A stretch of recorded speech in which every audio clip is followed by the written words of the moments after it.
Hello guys, இன்னைக்கு நம்ம பார்க்க போகிறது எத்தலாடு மான்வாவோட எபிசோட் 15 தான். ஸோ வீடியோக்குள்ளே போகிறதுக்கு முன்னாடி மறக்காமல் எல்லாருமே ஒரே ஒரு லைக்கை ஒண்டி போட்டுருங்க. அதே மாதிரி இது வரைக்கும் நீங்கள் நம்ம சேனலுக்கு சப்ஸ்கிரைப் பண்ணலையா, சப்ஸ்கிரைப் பண்ணி பெல் ஐக்கனை அழுத்தி வச்சுக்கோங்க. ஏன்னா அப்போ தான் போடுற ஒரு வீடியோவும் நோட்டிஃபிகேஷனாக வரும். சரி வாங்க, நம்ம டைம் மிஸ் பண்ணாமல் எப்பிக்குள்ளே போகலாம். எப்பிக்கோட ஆரம்பத்திலேயே அங்கே கழுத்தை அப்படி நசுக்க ஆரம்பிக்கிறான். அதுக்கும் நம்ம ஹீரோ கிட்ட ஒரு வழி இருக்கு. அது என்னன்னா, திடீர்னு அவனோட கழுத்தை பெருசாக்கிறான். இதனால ஒரு கேப் வந்து அங்க கிரியேட் ஆயிடுது. கழுத்தை சிறுசாக்கும் போது நடுவுல கையை விட்டு அப்படியே ஆளு பயங்கர ப்ரெஷரை கையில போடுறான். இதனால அந்த பையனுக்கு ரொம்ப வலிக்குது. இதை ஒரு வாய்ப்பா வச்சு அங்க தப்பிச்சிடறான். அங்க போக போக அந்த பர்சனுக்கு இன்னும் தான் கடுப்பாகுது. அங்க கடுப்பாவ நம்ம ஹீரோக்கு அது வாட்டமா போயிடுது. ஏன்னா எப்பெல்லாம் ஆளு இப்படி கடுப்பாகிறானோ இது மூலமா அவனை அசால்ட்டா அங்க ரீட் பண்ண முடியுது. இந்த மூமெண்ட்டை தான் அவன் பண்ண போறான்னு. ஏன்னா அந்த பையனோட நிலைமை ஆல்ரெடி மோசமா தான் இருக்கு. இப்போ நம்ம மூவை பொறுத்த வரைக்கும் ஒரு வீக்கனான ராக்குமா தான். கரெக்டா ஒரே ஒரு ப்ளோ விட்டா போதும், பட்ட உடனே அப்படியே பொடியா அது நுறங்கிடும். அதுக்காக ஆளு தயாராகிறான். சீன் அப்படியே பாஸ்ட்டுக்கு போகுது. பாஸ்ட்ல டீச்சர் வந்து ஜிம்முக்கு நம்ம மூவை கொண்டு வந்திருப்பாரு. அந்த இடத்துல எப்படி ஸ்குவாட்ஸை போடணும் அந்த விஷயத்த காட்டியிருப்பாரு. அது ஒரு வெயிட்டான விஷயம் தான். அது ஆளு அசால்ட்டா தூக்கி இறக்கி வைக்கிறாரு. இதை மூவ் பார்க்கும் போதே புரியுது இது ஆளுக்கான ஏதோ ஒரு வகையான எக்ஸசைஸ் தானே. இதனால அவரு வச்சக்கப்புறம் மூவ் அப்படியே போய் அதை தூக்க ஆரம்பிச்சாரான். உடனே அவரு கேட்கிறாரு, அடே மூ பையலே, நீ என்னடா பண்ற? இது வந்து ரொம்ப ஆபத்தான விஷயம். எனக்கு வந்து நல்லாவே தெரியும். அங்க மூ எந்த விதமான கவலையும் இல்லாம தான் ஆளு தூக்குறான். உன்னோட ஃபேஸ்ல எந்த விதமான டென்ஷனும் அங்க தெரியல. ஆனா உன்னோட காலு தான் பாவம் அப்படியே பயங்கரமா பெண்ட் ஆகுது. அந்த வெயிட் வந்து உனக்கு ரொம்ப அதிகம். இது மூலமா உனக்கு இன்ஜுரி ஏற்பட வாய்ப்பு இருக்கு. கவலைப்படாதீங்க, எனக்கு ஒன்னும் ஆகல. நம்ம மூ இப்படி சொல்றதுக்கு ஒரு காரணம் இருக்கு. நம்ம மூவை பத்தி சொல்லவா தேவை? நம்ம மூ அவனோட பழைய உலகத்துல மாஸ்டர் ஆஃப் மசிலா இருந்தவன். நம்ம மூ ஹியூமன்ஸோட பாடியில மாஸ்டர் பண்ணாத இடமே இல்ல. அந்த மாதிரி தான் நம்ம ஹீரோ ஒரு டெக்னிக்கையும் அவங்க மாஸ்டர் பண்ணியிருப்பான். என்னன்னா, நம்ம ஹீரோவால அவனோட மசிலை எந்த இடத்துக்கு வேணாலும் ஷிஃப்ட் பண்ண முடியும். அதாவது காலு, கை, இந்த மாதிரி. அது மூலமா நம்ம மூக்கு பயங்கர அதிகமான பவர் கிடைக்கும். ஏன், இவன் ஒரே பஞ்சில் பிரமடியை மொத்தமா அழிக்க முடியும். அந்த அளவுக்கு பயங்கர பலசாலி நம்ம மூ. அந்த மாதிரி ஒரு விஷயம் அதுதான் இப்போ கரெக்டா இருக்கும்னு நினைக்கிறேன். இந்த டெக்னிக்கை அவளைக்கும் நம்ம மூ வந்து பயன்படுத்த மாட்டான். ஆனா இந்த இடத்துல இது வந்து யூஸ் ஆகும்னு நினைக்கிறேன். அதே மாதிரி கையில இருக்க மசில் எல்லாத்தையுமே காலுக்கு அவன் கொண்டு போயிடறான். இதனால காலு நடுங்கும்ல, அது வந்து அப்படியே நல்லா நிக்குது. அங்க ஹீரோ பல மடங்கு ஃபாஸ்டா இப்ப பண்றான். டீச்சருக்கே ஆச்சரியமா இருக்கு, என்ன இவன் படுவேகமா இந்த விஷயத்த பண்றான்னு. டீன் அப்படியே பிரசன்ட்டுக்கு வந்து அதே விஷயத்த திரும்பவும் இங்க பண்றான். உன்னோட மசில லெஃப்ட்ல இருந்து ரைட்டுக்கு கொண்டு வரான். இதனால மசில் ஃபைபர் அதிகமாகி ஒரு பெரிய ஆமாதமாது. அங்க பின்னாடியே கேங்கும் கேக்குறான், ஆமா நீ வந்து ஓகே தானா? எல்லாமே ஓகே தான், நான் வந்து விஷயத்த பாத்துக்கிறேன். இதுக்கு முன்னாடியே நம்ம கேங்கு மூவ் சண்டை போடும் போது கேங் வந்து ஒரு வித்தியாசமான மூவை பண்ணியிருப்பான். அது ஒரு பயங்கரமான பஞ்சு தான். இந்த மூவை காப்பி அடிக்கலாம் அப்படின்னு சொல்லி அதே மூவை காப்பி வச்சு ஒரு பயங்கரமான பஞ்ச் அடிக்கிறான். அந்த பஞ்சும் கரெக்டா வயிற்றுக்கு நடுவுல பட ஆளு ஸ்பாட் அவுட். ஏன்னா அந்த பஞ்சோட இம்பாக்ட் அது வந்து இந்த அளவுக்கு அதிகமா இருக்குன்னா ஆளு மயங்கியே போயிட்டான். ஆல்ரெடி நம்ம மூ யோசிச்ச மாதிரி தான் இந்த இடத்துல அசால்ட்டா அங்க ஜெயிக்கவும் செஞ்சுட்டான். மூக்கும் ரொம்ப சந்தோஷமா இருக்கு. மூ வழக்க போல நம்ம மூவோட சிக்னேச்சர் சிம்பிள் அதை அவன் விட்டு போறான். ஏன்னா அப்பதான் ஜெயிச்சோம் அப்படின்னு ஒரு அடையாளமும் இருக்கும். இன்னொரு பக்கம் ஹாஜன் போகும்போதே அங்க கேக்குறான், ஆமா யார் அது? எப்படி அவனை தெரியும்? எதுக்காக அவன் உன்னை தொல்லை பண்ணிக்கினே இருக்கான்? அதுவா பிரதர், என்ன ஆச்சுன்னா அன்னைக்கு நீங்க என்னை காப்பாத்துனீங்களே, அந்த டைம்ல தெரியாதனமா என்னோட வாலெட் கீழே வந்துச்சு. தெரிஞ்சோ தெரியாமலோ அந்த ஷாப்புக்குள்ள என்னோட ஐடி கார்டு போயிருக்கு. அவனை கேட்டா 5 லட்சத்தை நீங்க பாரோ பண்ணிருக்கீங்க, அதை வந்து தரணும் அப்படின்னு சொல்லின்னு இருக்கான். அதனால வேற வழி இல்லாம நானும் போய் ஏத்தேன். அந்த டைம்ல தான் அந்த பர்சனையும் நான் பார்த்தேன். இதனால தான் எவ்வளவு பிரச்சனை ஆச்சு. இது கேட்கும் போது ஆளுக்கு பயங்கர கடுப்பா இருக்கு. அதனால டெல்ஜோன் கிட்ட அங்க சொல்றான், இந்த மாதிரி விஷயத்த நீ ஏன் என்கிட்ட ஃபர்ஸ்டே சொல்லல? டைரக்டா கிளாஸ் ரெப்புக்கு கால் பண்ணி, ஹேய் இன்னைக்கு வந்து என்னால கிளாஸுக்கு வர முடியாது, நான் ஒரு முக்கியமான வேலை இருக்கு அப்படின்னு சொல்லி வேற ஒரு இடத்துக்கு போறான். அதே ஷாப்புக்கு போயிட்டு பயங்கர வேகமா அங்க டோரை திறக்கிறான். ஆமா யாரா நீ? ஆனா அவன் சொல்றது எதையுமே கண்டுக்காம பயங்கர வேகமா மூஞ்சில குத்துன்னு குத்துறான். ஒரு சைடு மேனேஜருக்கு ரொம்ப சந்தோஷமா இருக்கு. ஏன்னா இதை தான் அவன் பண்ணணும்னு ஆசைப்பட்டான். என்ன வேற ஒருத்தன் இந்த விஷயத்த பண்றான். அங்க இதையும் அவரு பார்த்து சொல்றாரு, ஆமா நான் இங்க அடி வாங்குறேன், உனக்கு என்ஜாய்மெண்டா இருக்கா? இல்ல சார், இதோ நான் கால் பண்றேன். ஹலோ செக்யூரிட்டி, சீக்கிரம் வாங்க. இதனால 4-5 பேர் தடிமாடு மாதிரி வராங்க. அவங்களும் கோவமா நம்ம ஹாஜினை பாக்குறாங்க. ஆனா ஹாஜினை பத்தி அவங்களுக்கு தெரியல. ஹாஜினுக்குள்ள எவ்வளவு வெறி இருக்கு, அவனு இதுக்கு மேலேயும் ஒரு பயங்கரமான டீமன்னு. அடுத்த செகண்டே அங்க எல்லாருமே வெளியில விடுறதுக்கான சவுண்ட் ஒண்டி தான் கேட்கும். அதுக்கு காரணமும் நம்ம ஹாஜுன் தான். ஆளு அடிக்கிற அடி அந்த அளவுக்கு பயங்கரமா இருக்கு. எல்லாருமே அங்க காலி. ஆளு வெளில போகும் போதே அங்க சொல்றான், என்னோட தங்கச்சி காசே வாங்கல, அப்படி இருக்கும் போது ஏன்டா நீங்க தொலை பண்றீங்க? திரும்பவும் ஏதாச்சும் நீங்க பண்ண பாத்தீங்க, இதுக்கப்புறமும் உங்களோட நிலைமையை நான் இன்னமும் மோசமாக்கிடுவேன். அதனால தேவையில்லாம என்னோட வழியில வராதீங்க இப்படின்னு அவன் போறான். உங்க பாஸுக்கும் ரொம்ப கடுப்பா இருக்கு. நீ பண்ண வேலைக்கு உன்னை நான் விட போதில்ல. இத வேற ஏதாச்சும் பண்ணி தான் நான் டீல் பண்ணணும்னு நினைக்கிறேன். இன்னொரு பக்கம் நம்ம மூவை காட்டுறாங்க. மூக்கு பல நாளுக்கு அப்புறம் இன்னைக்கு தான் ரொம்ப ஃபன்னான மேட்ச் போச்சு. அங்க ஆளு எக்ஸைட்டடா இருக்கான். போகும்போது அங்க கேங் அந்த விஷயத்த பத்தி கேக்குறான். டேய், நீ எப்படா உன்னோட ஆமா அந்த அளவுக்கு பெருசா மாத்தின?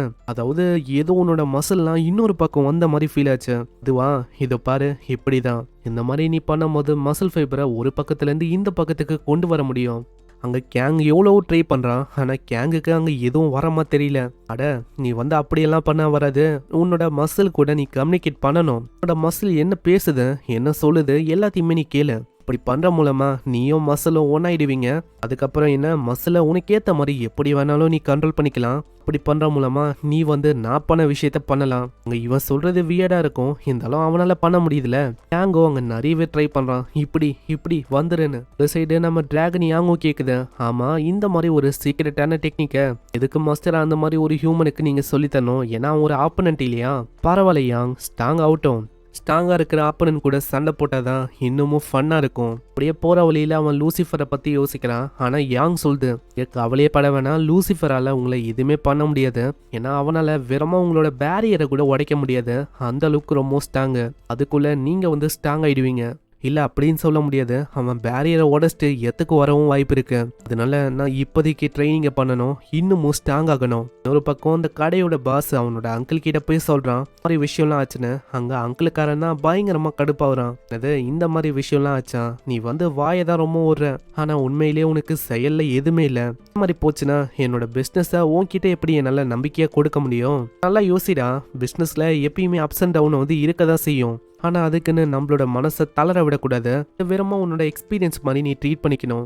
ஆனா எனக்கு கொஞ்சம் டிசப்பாயிண்டா இருக்கு, உன்னால சின்ன ஷாப்பை கூட சரியா ரன் பண்ண முடியல. ஆனா ஏதோ ஒன்றா, வா என் கூட, இதை விடவும் மிகப்பெரிய விஷயத்தெல்லாம் உனக்கு காட்டுறேன். இதுக்கப்புறம் வேற ஒரு சீனை காட்டுறாங்க. அந்த அடியாளுங்க பயங்கரமா அடி வாங்கியிருப்பாங்களே, அந்த அடியாளுங்களோட பாஸ் பயங்கரமா அங்க கத்துறான். ஒரு ஸ்கூல் பையன் கிட்ட போய் தோத்து போயிட்டு வந்திருக்கீங்க, அவன் உங்களை அடி அடின்னு அடிச்சிருக்கான். என்ன கதையா இருக்கு இதெல்லாம்? உங்களுக்கு அசிங்கமாவே இல்லையா? ஹேய், நீ வாயத்தோட வாயில இதை போட்டுக்கோ, இதை முழுங்கிடு. அதுக்கும் மேல துப்பணும் இல்ல ஏதாச்சும் பண்ணணும் அப்படின்னு ட்ரை பண்ணா அவ்வளவுதான், இங்கே நீ செத்துருவ. கேட்குற ஆளு பயந்து போயிடறான். இந்த பக்கம் லிஃப்ட் வழியா அவங்க ரெண்டு பேருமே கீழே போறாங்க. கீழே போகும்போது தான் அங்கிள் ஒரு விஷயத்த பத்தியே சொல்றாரு. நம்ம பிசினஸ் இருக்கு பத்தியா, அதெல்லாம் ஒண்ணுமே இல்ல, இப்போ உனக்கு காட்டுறேன் ரியலான பிசினஸ் தான் என்னன்னு. ஆனா இந்த விஷயத்துல மெயினான இஷ்யூ என்னன்னா, டார்கெட்டட் பர்சன் ஸ்டூடெண்ட் தான். இதுக்கப்புறம் ஃபைனலா ஏதோ ஒரு அரீனா மாதிரி ஒரு பெரிய ஸ்டேடியம்க்கு வராங்க. அங்க எல்லாருமே பயங்கரமா சியர் பண்றாங்க. ஆமா அங்கிள், என்ன இது, அண்டர் கிரவுண்ட்ல ஒரு மிகப்பெரிய ஸ்டேடியமே இருக்கு. ஆமா, காசு என்ன அப்படியே வரும்னு யோசிக்கிறியா? காசு வரணும்னா அதுக்கு ஒரு பெரிய கேமையும் நம்ம வைக்கணும். இந்த கேமை கண்ட்ரோல் பண்றதே நான் தான். அங்க நல்லா பாரு, பையன் ஸ்ட்ரெயிட்டா வரான்ல, அவனோட கலரையும் அவனோட மசிலையும் பாரு. அங்க அந்த பையனை பார்க்கும் போதே அந்த கடைக்காரனுக்கு நல்லாவே புரியுது, இதுக்கு முன்னாடி ஒரு பாடி கார்டா இந்த அதே பையன் தான் இவன். ஆளோட உடம்பு இப்போ வித்தியாசமா இருக்கு. அங்க இதை பார்த்து ஆளு ஆச்சரியமா வரான். ஆமா, எப்பயுமே அவன் இப்படிதான் இருந்தானா என்ன? மேட்சும் ஆரம்பிக்குது. ஒரு சில செகண்ட்ஸ்லயே கையை பிடிச்சு ஒரு பயங்கரமான அடி அடிக்கிறான். அந்த கையோட பிரஷர் எந்த அளவுக்கு இருக்குன்னா, கையை அப்படியே முறிஞ்சு போயிடுது. அங்க கத்துறதுக்கு கூட ஆப்போனண்ட்டுக்கு டைமே கிடைக்கல. இன்னொரு பஞ்சு டைரக்டா மூஞ்சிலே விழுது. என்ன இது, என்னோட பவர் ரொம்ப ஓவர் வார்மிங்கா இருக்கிற மாதிரி இருக்கு, இது ரொம்ப நல்லா இருக்கு, இது உண்மையிலேயே நான் தானா? நான் என்ன ஸ்டார்டிங்லேருந்து இந்த அளவுக்கு பயங்கர ஸ்ட்ராங்கா வாய்ந்தேன்? இதே மாதிரி இருந்தாலே போதுமே, என்னால யாரையும் வெல்ல முடியும். இன்னொரு பக்கம் அங்கிளும் அந்த பையனுக்கு பில்லை காட்டுறாரு. இதோ பாரு, இதுதான் அந்த பில்லு, இதை போட்ட உடனே தான் அவன் இந்த அளவுக்கு ஸ்ட்ராங்கானா. இது மூலமா யாரு ஜெயிக்கணும் யாரு தோக்கணும் எல்லாத்தையும் நான் தான் டிசைட் பண்ணுவேனே. இப்போ உனக்கு புரியுதா என்ன விஷயம்னு? இன்னொரு பக்கம் மூவை காட்டுறாங்க. மூ எந்த அளவுக்கு ட்ரைனிங் பண்ணானா, இப்போ ஆளு பல்க் ஆயிட்டான். அதை பாக்குற டீச்சருக்கே அவ்வளோ ஆச்சரியமா இருக்கு. ஏன்னா ஆளு பல வருஷம் ஜிம்முக்கு போனா எப்படி இருக்கும், அந்த மாதிரி பல்க் ஆயிட்டான். ஏதோ ஜிம்முக்கு வர ஆரம்பிச்சதே ஒரு 5 நாளோ 6 நாளோ இதுதான் இருக்கும். இதனால அங்க டீச்சரும் பாத்துக்கினே சொல்றாரு, ஹேய் நீ ரொம்ப வேகமா பல்க் ஆயிட்ட, அது போக இந்த அளவுக்கு ஃபாஸ்டா பல்க் ஆகி நான் யாரையுமே பார்த்ததில்ல.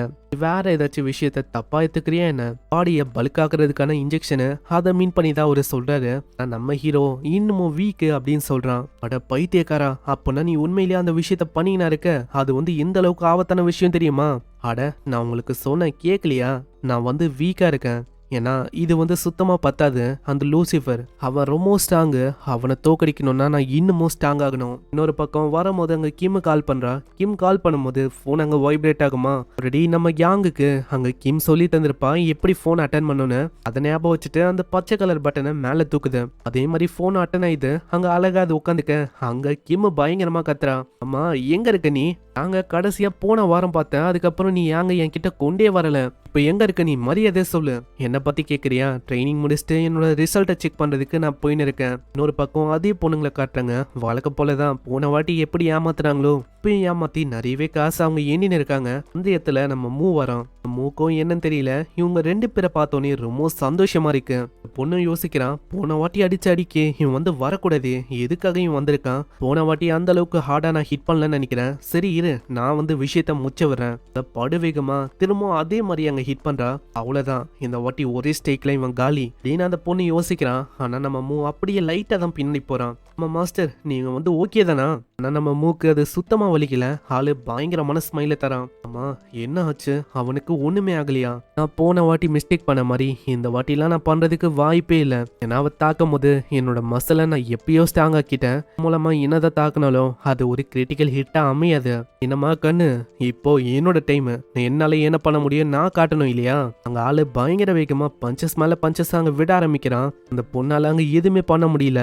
இப்போ சைஸ் டிஃப்ரெண்ட் ரொம்ப அதிகமா இருக்கு. நம்ம யாங்ஜோ எப்படி ரொம்ப பெருசா இருந்தான், அதே மாதிரி தான் இப்போ இந்த பொண்ணு முன்னாடி நம்ம ஹீரோ ரொம்ப பெருசா இருக்கான். அந்த பொண்ணு கவனிக்காத போது ஒரு பயங்கரமான கிக் அடிக்கிறான். அந்த கிக் அடிக்கும் போது ஆள் அங்க ஸ்மைல் பண்ணிருப்பானா. இதை பாக்குற அந்த பொண்ணு கடுப்பாயிட்டு அப்படியே காலை பொச்சுக்கிறான்.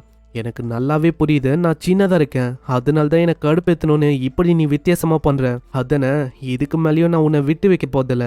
அங்க எல்போ வச்சு காலிலே அவ தாக்கிறா. அது ஒரு வீக்கான ஸ்பாட்னால அந்த இடமே பயங்கரமா வலிக்குது.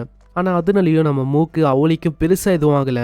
ஏய் பரவாயில்லப்பா, நீ வழக்கத்தை விட ரொம்ப டஃப் ஆயிட்ட இப்போ. ஆனா இப்போ நீ என்ன பண்ணன்னு பாக்கலாம். ரொம்ப வேகமா வந்து மூஞ்சிலையும் சின்னலையும் அப்படியே அங்க வயிற்றுலையும் அடிக்கிறான். இந்த அடி வந்து போதுமா இருக்கும் அப்படின்னு அவ யோசிக்கிறான். நான் அவளைக்கும் நம்ம மூ எதுக்குமே ரியாக்ட் பண்ற மாதிரியே இல்ல. அப்புறம் தான் மூவை காட்டுறாங்க. எல்லா இடத்துலயும் அவ அடிக்க ஆரம்பிச்சால. அந்த டைம்ல எல்லா மசிலையும் ஆளு டைட் பண்ணிட்டான். என்ன ஆச்சுமா? இந்த மாதிரி எவ்வளவுதான் உன்னால பண்ண முடியுமோ? முன்னாடி யாங்ஜோ நம்ம கிம் அப்படியே தூக்கி போட்டிருப்பான்ல, அந்த விஷயத்த ஆளு அப்படியே ரிப்பீட் பண்றான். இதனால அந்த பொண்ணு கீழே அப்படியே விழுறான். அவங்க முகத்தை மிரிக்கலான்னு மூவ் போறான். ஆனா ஜஸ்ட் மிஸ்ல அவ தப்பிச்சறா. அந்த இடத்துல நம்ம மூ எல்லா மசிலையும் அப்படியே கீழே போடுறான். இதனால அவனோட பாடி ஷேப்பே வித்தியாசமா மாறுது.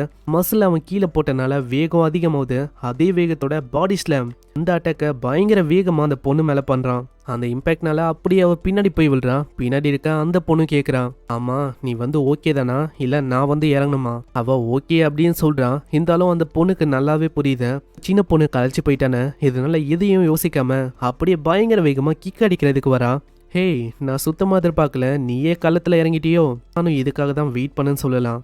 டாச் பண்ணிட்டு மூஞ்சிலே ஒரு பஞ்ச் அடிக்கலான்னு போறான். இந்த பொண்ணுக்கும் ஃபீல் ஆகுது முன்ன இருந்ததை விட நம்ம ஹீரோ பல மடங்கு ஃபாஸ்டான மாதிரி அவளுக்கு தெரியுது. அந்த பஞ்சு படலான்னு வரும். ஆனா அதுக்குள்ள அந்த சின்ன பொண்ணு பயங்கர வேகமா மூஞ்சிலே ஒரு அடி அடிக்கிறான். அவ்வளோ பெரிய அடிப்பட்டும் நம்ம ஹீரோக்கு அங்க சுத்தமா வலிக்கல. ஆளு இதையும் என்ஜாய் பண்ண இருக்கான். அந்த சின்ன பொண்ணை பிடிக்கலான்னு வரான். ஆனா அதுக்குள்ள அந்த பெரிய பொண்ணு பயங்கரமா ஒரு கிக் அடிக்கிறான். இதனால 2 பேருக்கும் அங்க டைம் கிடைக்குது. மாத்தி மாத்தி நம்ம ஹீரோவோட கையிலயும் கால்லயும் அவங்க அடிக்க ஆரம்பிக்கிறாங்க. யாங்கும் அடி வாங்கினே யோசிக்கிறான். பரவாயில்ல, உண்மையை சொன்னா இது வந்து என்னோட ட்ரைனிங்கான பலன் தான் நினைக்கிறேன். நான் இப்போ என்னால பல மடங்கு நல்லா ஸ்டேபிளா நிக்க முடியுது. ஆனா ஏதோ ஒண்ணு, நீங்க 2 பேரா என்கிட்ட தாக்குறீங்களோ. இப்போ வந்து நீங்க பண்ண விஷயம் சரியில்லை. அதனால டிராகன் யாங் சொல்லுங்க மாஸ்டர், கிட்ட ஒரு வழி இருக்கு. அதாவது நம்மளோட ரேஞ்சை நான் எக்ஸ்டெண்ட் பண்ண போறேன். அட மாஸ்டர், நீங்க என்ன சொல்றீங்க எனக்கு புரியல. அதுதான் யாங், நீ இருக்கும் போது நான் கவலையே பட வேணாம். இப்போ உன்னை வச்சுதான் நான் சண்டையே போட போறேன். இப்போ இந்த கேம் 2க்கு 2 சமமா இருக்கு, வாங்க சண்டைக்கு வாங்க இப்படி 4 கத்த அவங்க 2 பேருமே பயங்கரமா ஆச்சரியமா வராங்க. என்னடா இவன் வித்தியாசமா ஏதேதோ பண்றான்னு. ஸோ பார்க்கலாம் இதுக்கப்புறம் என்ன ஆகுதுன்னு. லூசிஃபர் இந்த உலகத்துக்கு இன்னமும் வரல. நம்ம லூவோட பாடிக்கும் என்ன ஆச்சு அது வந்து குறிப்பிட்டு நம்மளுக்கு தெரியல. நம்ம மூவால திரும்ப அவனோட உலகத்துக்கு போக முடியுமா இல்ல முடியாதா, எல்லாமே நம்மளுக்கு போக போக தான் தெரியும். ஸோ வீடியோக்கு லைக்கை நீங்கள் இது வரைக்கும் போடலன்னா லைக்கை ஒண்டி போட்டுருங்க. ஏன்னா அப்போ தான் மான்வாவை என்னால் கண்டினியூ பண்ண முடியும். அதே மாதிரி சேனலுக்கு இது வரைக்கும் நீங்கள் சப்ஸ்கிரைப் பண்ணலையா, சப்ஸ்கிரைப் பண்ணி பெல் ஐக்கனை அழுத்தி வச்சுக்கோங்க. அவங்கள நெக்ஸ்ட் எபிசோட சந்திக்கிறேன். தேங்க்யூ ஃபார் வாட்சிங். சைனரா.